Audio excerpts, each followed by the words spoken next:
Congress working committee की meeting जारी है। इस किस्म की खबरें आई कि पार्टी सदर राहुल गांधी ने हालिया पार्लियामानी चुनाव में शिकस्त की जिम्मेदारी कबूल करते हुए इस्तीफे की पेशकश की है, लेकिन पार्टी तर्जुमान रणदीप सुरजेवाला ने इस खबर की तरदीद की है। उनका कहना है कि राहुल गांधी ने इस्तीफे की पेशकश नहीं की।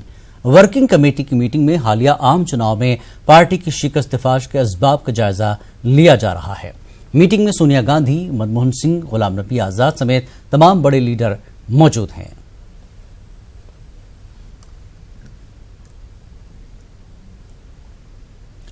रफाल मामले में मरकज ने हतमी हलफनामा दाखिल कर दिया है। मरकज ने हलफनामे में नजरसानी अर्जियों को मुस्तरद करने की सुप्रीम कोर्ट से अपील की है। मरकज ने कहा है कि नजरसानी की अर्जी गलत बुनियादों पर तैयार की गई है। साथ ही मरकज ने दलील दी है कि सीएजी की रिपोर्ट ने सरकार के कदम को सही ठहराया है। गौरतलब है कि 10 मई को हुई समाअत में सुप्रीम कोर्ट ने अपना फैसला महफूज रख लिया था।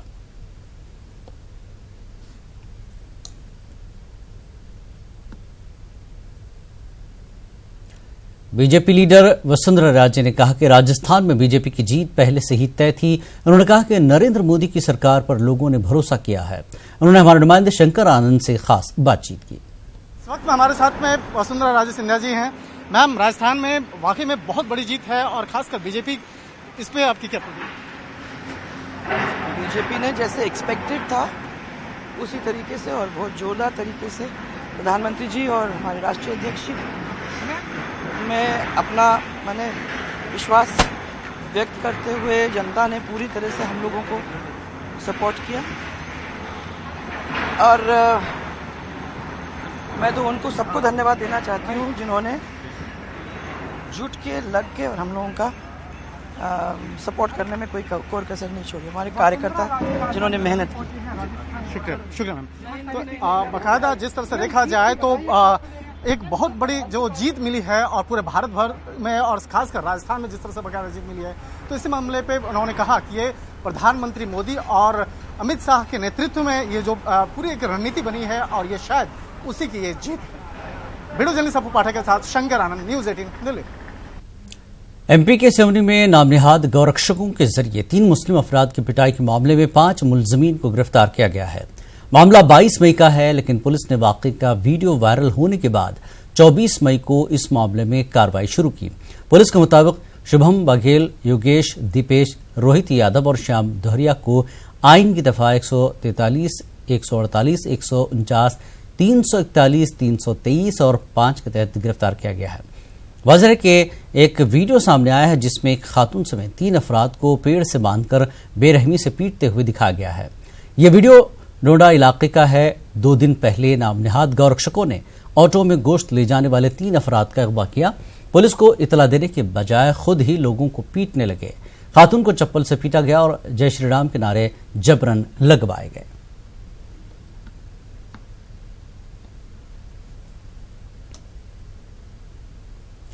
एमपी के सिवनी में गौरक्षकों की गुंडागर्दी मामले में एक तस्वीर वायरल हो रही है जिसमें साध्वी प्रज्ञा के साथ नामनिहाद गौरक्षक भी नजर आ रहा है।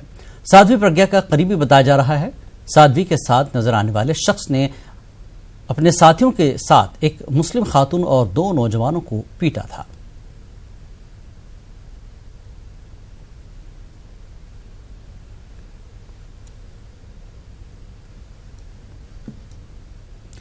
उधर महबूबा मुफ्ती और उमर अब्दुल्ला ने ट्वीट कर गौरक्षकों की गुंडागर्दी के मामले में अफसोस का इजहार किया है। महबूबा मुफ्ती ने कार्रवाई की मांग की है तो उमर अब्दुल्ला ने शायराना अंदाज इख्तियार करते हुए लिखा कि इब्तिदाए इश्क है, रोता है क्या, आगे आगे देखिए होता है क्या।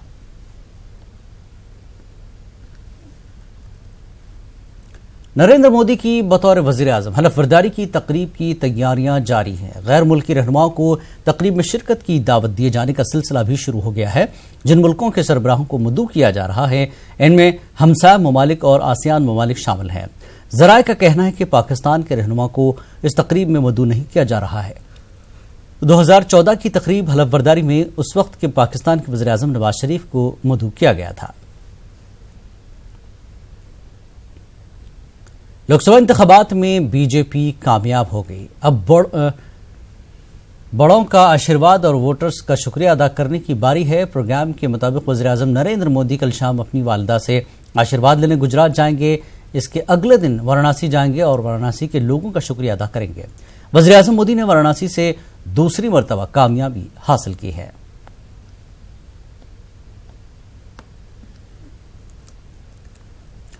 पार्लिमानी इंतखाबात में मुंबई समेत रियासत महाराष्ट्र में कांग्रेस की हार के बाद कांग्रेस आने वाले महाराष्ट्र असेंबली इंतखाबात के लिए संजीदा हो गई है।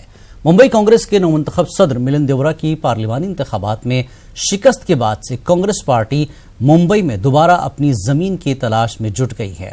हमारे नुमाइंदे मोहिउद्दीन ने कांग्रेस लीडर और रुकन असेंबली अमीन पटेल से खास बात की। मोदी हुकूमत के जीतने के बाद महाराष्ट्र में कई ऐसी चेहरे हैं, बड़े चेहरे जिनको हार का सामना करना पड़ा। इनमें से एक है मिलिंद देवरा। हमारे साथ अमीन पटेल हैं जो कि कांग्रेस के एमएलए हैं और वरिष्ठ नेता हैं। मिलिंद देवरा की शिकस्त का जो है वो अगर उसकी एनालिसिस किया जाए तो क्या वजह मानते हैं? देखिए, मुंबई के अंदर कोई सीट नहीं आ पाई। सबसे पहले मैं इस देश के हमारे प्रधानमंत्री नरेंद्र मोदी जी और सारे सांसद जो मुंबई से महाराष्ट्र देश से चुन के गए उनको मुबारकबाद देता हूं। जनता ने जो फैसला किया है उस सराखों पे पॉलिटिक्स के अंदर हार जीत होती है और जनता ने मुंबई के अंदर जो मैंडेट दिया है वो जीतने वाले एमपीज को दिया है। आज हम अगर देखते हैं तो मिलिंद देवरा पिछली टाइम जो वोट से हारे थे उससे कम वोटों से इस बार हारे।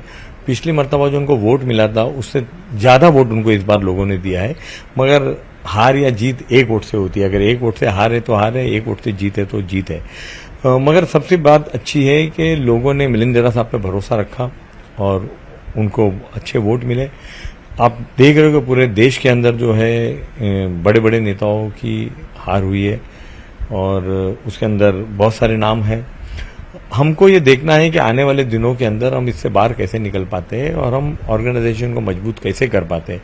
मुंबई के अंदर ऑर्गेनाइजेशन को और मजबूत करना और मुंबई के जो लोगों की समस्या है, मुंबई कर की जो समस्या है वो दिल्ली तक और स्टेट गवर्नमेंट तक पहुंचाने का हमारा जो रोल है हम उसको निभाते रहेंगे और आने वाले दिनों में और मेहनत करके पार्टी के संगठन के अंदर और काम करके लोगों के बीच में हम लोग जाएंगे। इस हार का असर असेंबली की इलेक्शन पर भी होने वाला है। कांग्रेस एनसीपी को जो है वो बहुत ही बड़ा चैलेंज है उनके सामने। देखिए, हर इलेक्शन एक चैलेंज होता है। कुछ दिन पहले महाराष्ट्र में कुछ दिन बाद महाराष्ट्र में चुनाव होने जा रहे। कुछ दिन पहले मध्य प्रदेश, राजस्थान, छत्तीसगढ़ में चुनाव हुए, गुजरात में चुनाव हुए, वहां पे कांग्रेस की हुकूमत बनी है। तो स्टेट इलेक्शन और सेंट्रल इलेक्शन अलग मुद्दों पे लड़े जाते हैं। अब पूरा उम्मीद है कि आने वाले दिनों में महाराष्ट्र के अंदर कांग्रेस एक अच्छा प्रदर्शन देगी। महाराष्ट्र के साथ साथ देश में कांग्रेस की करारी हार के बाद अब ये महाराष्ट्र कांग्रेस के लिए बड़ा चैलेंज बन चुका है कि 3 महीने 4 महीने के बाद आने वाला असेंबली इलेक्शन ये कैसे जीत सकते हैं। इसके लिए खौर खौज का सिलसिला भी जारी है। कैमरा पर्सन विलास चिपड़े के साथ मोहिउद्दीन, न्यूज़ 18 मुंबई। उत्तराखंड के वज़ीर आला त्रिवेंद्र सिंह रावत ने कहा है कि हमें उम्मीद थी कि बीजेपी 300 के पार जाएगी। हमारे नुमाइंदे शंकर आनंद ने त्रिवेंद्र सिंह रावत से बात की। पहुंचे हैं सर, बहुत बहुत शुभकामनाएं, बहुत बधाई है कि जिस तरह से पूरा उत्तराखंड में आपने बीजेपी को आगे लीड किया है, इस पर आपकी प्रतिक्रिया। देखिए, मैं पार्टी के जो हमारे तमाम नेतृत्व है, चाहे प्रधानमंत्री नरेंद्र भाई मोदी जिनके नेतृत्व में चुनाव लड़ा गया, रणनीतिकार के रूप में हम अमित भाई शाह को हम लोग जानते हैं कि कुशल रणनीतिक हैं और जब कोई चीज़ तय करते हैं तो उसका फॉलोअप कैसे होना चाहिए, वो जो इच्छा शक्ति के साथ वो काम करते हैं, जिस विश्वास के साथ वो काम करते हैं, मैं समझता हूं कि वो विश्वास कार्यकर्ताओं के द्वारा जिस तरह से धरातल पर ले जाया गया उसका परिणाम है कि आज इतनी बेहतरीन विजय हुई है। देशवासियों को नहीं लगता था, लेकिन हमारा नेतृत्व स्पष्ट कहता था कि हम इस बार 300 पार करेंगे। अगर आपको याद हो, जब नरेंद्र भाई मोदी ने आखिरी सभा की और उसमें उन्होंने स्वयं पहली बार ये नारा दिया कि अब की बार 300 पार, तो देश का जो विश्वास था है नरेंद्र भाई मोदी के प्रति, चाहे उनके 5 साल की जो उपलब्धियां होंगी या फिर जो अंतर्राष्ट्रीय मंच पर भारत को सम्मानित करने का प्रश्न होगा, जो लोग इस देश को तोड़ना चाहते हैं उनको जिस तरह से करारा जवाब दिया गया एयर स्ट्राइक के माध्यम से, सर्जिकल स्ट्राइक के माध्यम से, तो देशवासियों को लगा कि कोई एक दृढ़ इरादे वाला कोई नेतृत्व और निर्णय लेने वाला प्रधानमंत्री देश को मिला है, और इसलिए देश की जनता ने एक बार फिर नरेंद्र भाई मोदी पर विश्वास जताया। जिस तरह से बकायदा उत्तराखंड में सभी के सभी सीटें बीजेपी जीत के आई है, इसका किरदार जो है, इसका पूरा नेतृत्व प्रधानमंत्री मोदी और इसका किरदार जो है अमित शाह पे जाता है। वीडियो जर्नलिस्ट अपू पाठक के साथ शंकर आनंद, न्यूज 18 दिल्ली। खबरनामे में एक बार फिर आपका खैर मकदम है। यूपी से सफर हज की पहली परवाज 20 जुलाई को रवाना होगी, जिसके लिए तमाम तर इंतजामात मुकम्मल कर लिए गए हैं। पहली परवाज लखनऊ से सफर हज के लिए रवाना होगी। लखनऊ से 5 अगस्त तक 49 परवाजों से आज़िमीन हज रवाना होंगे। वाराणसी से 29 जुलाई से परवाजें शुरू होंगी, वहां से 17 परवाजें जाएंगी।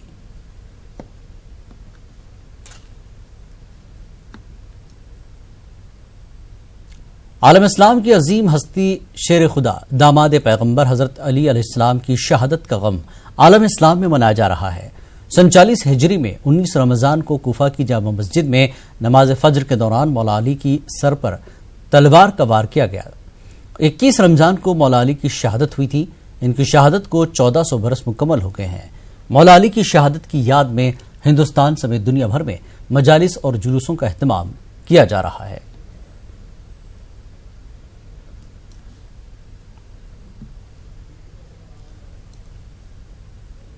हिंदुस्तान में सबसे तेज, सबसे आगे और सबसे दुरुस्त नतीजों के लिए आम से लेकर खास तक न्यूज 18 क्यों देखते हैं?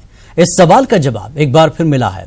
वो जवाब जिसका फलसफा है no if no but only रट, यानी सबसे पहले सबसे दुरुस्त नतीजे।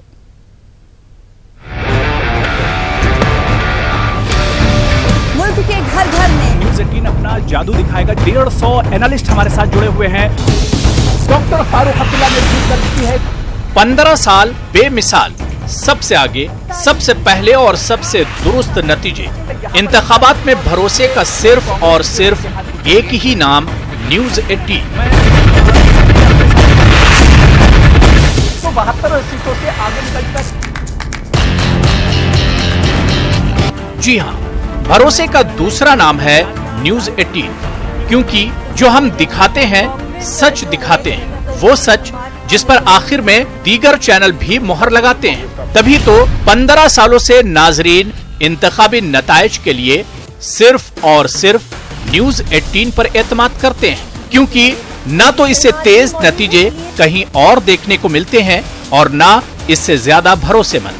150 एनालिस्ट हमारे साथ जुड़े हुए हैं। नाजरीन के दिल में जगह बनाने के लिए हम हर बार रिजल्ट के लिए महा कवरेज लेकर आते हैं। तभी तो नतीजों वाले दिन पल पल का अपडेट जानने के लिए सियासी मीडिया सेंटर से लेकर घर घर तक सिर्फ और सिर्फ न्यूज 18 देखा गया।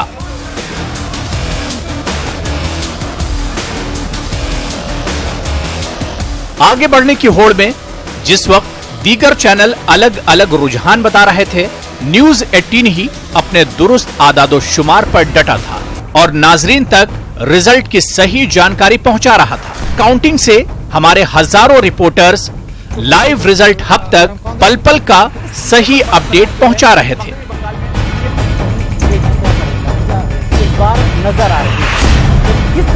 हमारे ग्रुप एडिटर राजेश रैना ने बताया कि कैसे न्यूज 18 अपने करोड़ों नाजरीन तक सबसे आगे, सबसे पहले और सबसे दुरुस्त जानकारी पहुंचाता है। देखिए, मैंने पहले भी कहा कि जब इलेक्शन कमीशन अनाउंस करता है किसी भी इलेक्शन का, उससे पहले हमारी तैयारी शुरू हो जाती है। तो चूंकि लोकसभा था, इसलिए इस बार भी हम पिछले 2 महीने से लगे हैं इसमें।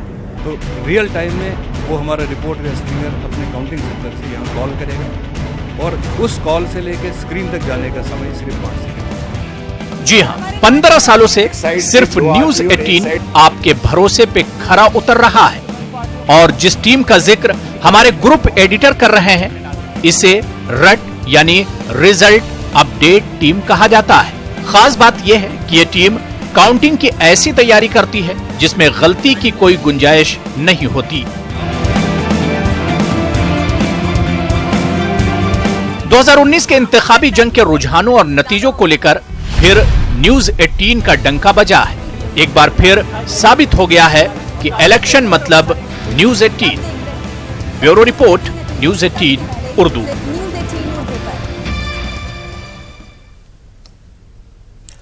और आगे बढ़ेंगे। नवाब मिर्जा दाग दहलवी का आज यौम पैदाइश है। शायर मशरक अल्लामा इकबाल जैसे शायर के उस्ताद थे दाग दहलवी। उन्होंने उर्दू गजल को बोझल फारसी तराकीब से आजाद कराया था। दाग दहलवी का उसलूब इतना मकबूल हुआ कि गालिब भी उनकी तारीफ किए बगैर न रह सके। दाग दहलवी पर देखिए ये रिपोर्ट।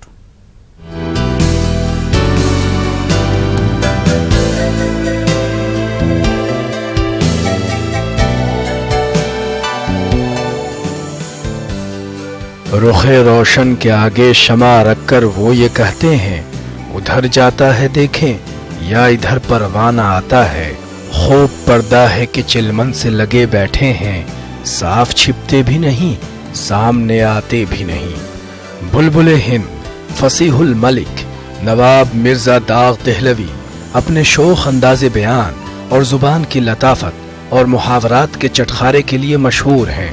ये खूबियाँ उनके बाद किसी शायर के गज़लों में इतनी फरावानी के साथ नहीं पाई जाती।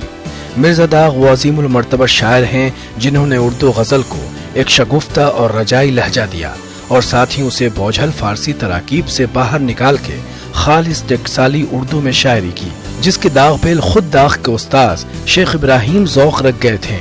नया उसलूब सारे हिंदुस्तान में इस कदर मकबूल हुआ कि हजारों लोगों ने उसकी पैरवी की और उनके शागिर्द बन गए। जुबान को उसकी मौजूदा शक्ल में हम तक पहुंचाने का सहरा भी दाग के सर है।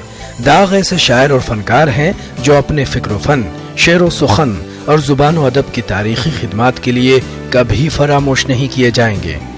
दाग का असल नाम इब्राहिम था, लेकिन वो नवाब मिर्जा खान के नाम से जाने गए। वो 25 मई 1831 में दिल्ली में पैदा हुए। उनके वालिद का नाम नवाब शमशुद्दीन था। दाग की ज़हनी और इल्मी तरबियत किला के माहौल में हुई।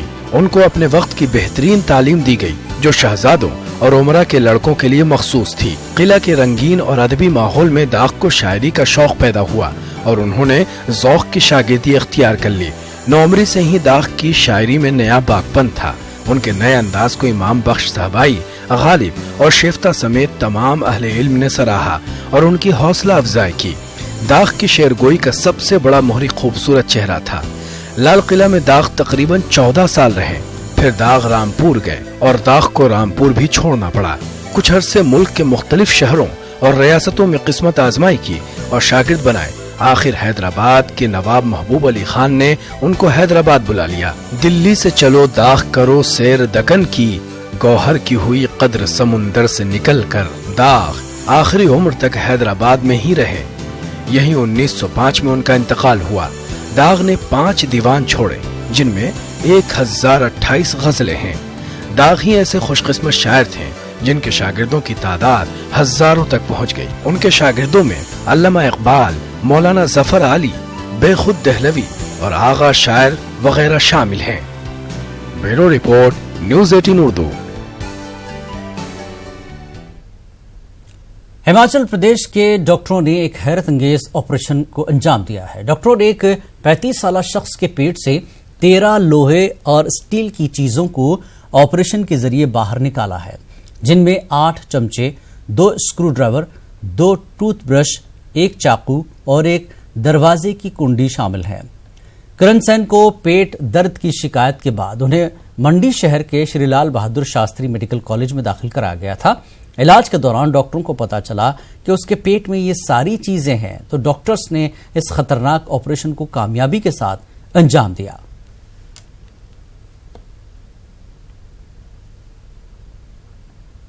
कॉलेज में जैसे हम यहाँ लाए इनको, तो उसके बाद यहाँ पे इमरजेंसी में लेके बाद उन्होंने फटाफट इनका ऑपरेशन की तैयारी करवाई।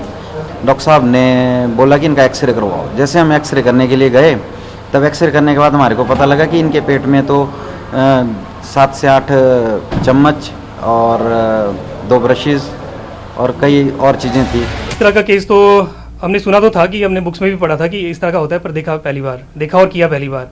आमतौर पे तो पेशेंट जो है वो यूजुअली पिन वगैरह खाएंगे, कोई छोटी मोटी चीज़ खाते हैं। इतनी चीज़ें खा के भी अगर इतना पेशेंट ठीक था तो ये काफ़ी हैरानी की बात है। यूपी के बुलंदशहर में कत्ल का सनसनीखेज वाकया सामने आया। नामालूम शख्स ने 3 बच्चों को गोली मारकर मौत के घाट उतार दिया। बच्चों की लाशें ट्यूबवेल में मिली हैं। पुलिस के मुताबिक आपसी रंजिश की वजह से ये वारदात हुई है। पुलिस मामले की जांच कर रही है। मर्डर घटना बहुत ही दुखपूर्ण घटना है। मेरा जांच में ये आया, मुंशी बोल रहा है मैं डीसीआर का बताया, डीसीआर मना कर रहा है हम लोग का नहीं बताया, मुंशी का मैं उधर ही बताया, मुंशी के खिलाफ कार्रवाई। इसी में इन्हीं का एसएचओ का ध्रुव भूषण दुबे का भी ओवरऑल नेग्लिजेंस का है, इसलिए एसएचओ कोतवाली नगर ध्रुव भूषण दुबे, उनका मुंशी अशोक, दोनों का विद इमीडिएट इफेक्ट में सस्पेंड कर रहा हूँ। इसका जांच एसपी सिटी का दे रहा हूँ, जांच आगे दे करके विभाग की कार्रवाई। अभी तक किसी आरोपी की गिरफ्तारी हो पाई है कि नहीं? अभी वो सलमान मलिक का नाम आया है, 4 टीम काम कर रहा है, जल्दी से जल्दी उनका अरेस्ट करें।